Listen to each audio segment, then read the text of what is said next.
বিদ্যালয়ের সম্মানিত শিক্ষক মৌলানা ইনায়েত হোসাইন সহ থানা, জেলা, নগরকান্দার নেতৃবৃন্দ সবাই উপস্থিত আছে। আমরা সকলকে নিয়েই আজকে আমাদের প্রোগ্রামটা মূলত ভর্তি, সালথা, রসুলপুর, আটঘর,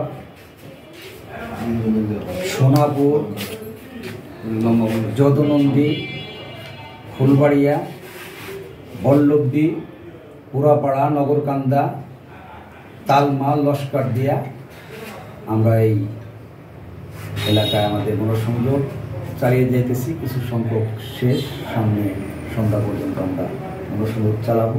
দিনব্যাপী জনসংযোগ চলবে কেন্দ্রীয় নির্দেশে। এবং এই আসনে অতীত ইতিহাস পর্যালোচনায় সকল ইসলামী দলের পক্ষ থেকে আমরাই ক্যান্ডিডেট হব, এটা আমরা আশাবাদী।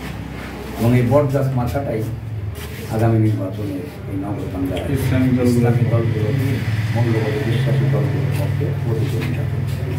আপনাদের কারো কোনো প্রশ্ন থাকলে? প্রশ্ন আছে। মাননীয় সংসদ সদস্য প্রার্থী, আগামী নির্বাচনে আপনারা মনে করছেন যে ইসলামী দলের ঐক্য হবে, তো সেক্ষেত্রে যদি আপনি প্রার্থী না হয়ে অন্য কোনো দলকে দেয় তখন আপনাদের ভূমিকা কী হবে? আমরা ইসলামী দলগুলোর